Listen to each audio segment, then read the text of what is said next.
ఇంటింటికి వెళ్లి పెన్షన్ రాష్ట్రంలో జరుగుతున్న ఎన్టీఆర్ భరోసా పెన్షన్ కార్యక్రమంలో భాగంగా రాజోలు గ్రామంలో స్వయంగా తెలుగుదేశం జనసేన నాయకుల సమక్షంలో వృద్ధులకు వితంతువులకు పెన్షన్ అందజేయడం జరిగింది. ఈ కార్యక్రమంలో పెద్దాపురం నియోజకవర్గం పరిశీలకులు మరియు రాష్ట్ర వాణిజ్య విభాగ కార్యనిర్వాహక కార్యదర్శి బోళ్ల వెంకటరమణ, గ్రామ కమిటీ అధ్యక్షులు ఆడబాల విజయ్, గుబ్బల కుమార్, బోళ్ల రాజేష్ పాల్గొన్నారు. ఈరోజు రాష్ట్ర వ్యాప్తంగా మరి పండగ వాతావరణంలో ఏదైతే ఉందో పెన్షన్లు ఏదైతే ఉందో మరి ఈరోజు స్టార్ట్ చేయడం జరిగింది. పెన్షన్లకి పేటెంట్ హక్కు తెలుగుదేశం పార్టీది, చంద్రబాబు నాయుడు గారిది, ఎన్టీ రామారావు గారిది. పెన్షన్ స్టార్ట్ చేసిందే, సంక్షేమం స్టార్ట్ చేసిందే మరి ఎన్టీ రామారావు గారు.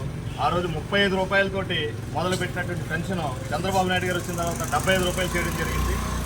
తర్వాత రాజశేఖర రెడ్డి గారు మోసం చేసి 10 సంవత్సరాల్లో పెంచింది 125 రూపాయలు మాత్రమే. ఆయన పెంచి అది దశల వారీగా అది కూడా 25 రూపాయలు చొప్పున పెంచాడు సంవత్సరానికి. అట్లాగే ఆయన చేసింది ఏంటంటే 200 రూపాయలు పెంచానని చెప్పి గొప్పగా చెప్పుకునే ఘనత వైఎస్ఆర్ది. అలాగే 2014లో చంద్రబాబు నాయుడు గారు సీఎం అయిన వెంటనే 200 రూపాయల పెన్షన్ 1000 రూపాయలు చేయడం జరిగింది.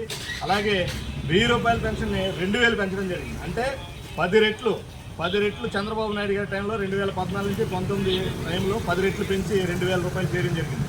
ఈ జగన్మోహన్ రెడ్డి వచ్చి 3000 రూపాయలు పెన్షన్ చేస్తానని చెప్పి అవ్వాదాతలను మోసం చేసి సంవత్సరం 250 రూపాయలు పెంచుతానని చెప్పి ఆ పెద్ద మనిషి లాస్ట్ సంవత్సరంలో పెంచి 3000 ఇవ్వడం జరిగింది. ఈరోజు చంద్రబాబు నాయుడు గారు అతను చేసిన మోసాన్ని గమనించి మరి వితంతువులకైతే ఏంటి, వృద్ధులకైతే ఏంటి, ఒంటరి మహిళలకైతే ఏంటి, మత్స్యకారులకైతే ఏంటి, ఇలా అందరికీ కూడా రకరకాలైనటువంటి వివిధ వర్గాలైనటువంటి ప్రజలందరికీ కూడా ఆదుకునే విధంగా మరి చంద్రబాబు నాయుడు గారు 4000 రూపాయలు చేయడం జరిగింది. అలాగే గత 3 నెలల నుంచి కూడా చంద్రబాబు నాయుడు గారు మేనిఫెస్టో వచ్చింది, అంటే తెలుగుదేశం మేనిఫెస్టో విడుదల చేసిన దగ్గర నుంచి 3 నెలలు 3000 చొప్పున కలిపి 7000 రూపాయలు ఈరోజు ఇవ్వడం జరుగుతుంది. అలాగే మరి వికలాంగులకంటే దివ్యాంగులకి 6000 రూపాయలు పెంచడం జరిగింది. అలాగే మిగతా అన్ని వర్గాలకి కూడా ఈరోజు 7000 రూపాయలు చొప్పున అందరికీ మరి ఇంటింటికి పంపిణీ చేసి ఒక రికార్డు సృష్టించడం జరిగింది. అలాగే దీనివల్ల ఈ మన రాష్ట్ర ప్రభుత్వానికి ఖజానానికి 819 కోట్ల రూపాయల భారం ఎక్స్ట్రా పడుతుంది.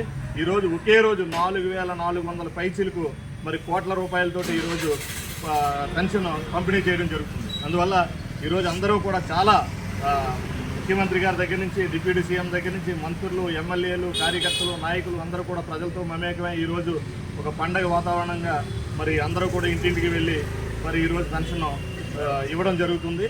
ఇది చాలా సంతోషకరం.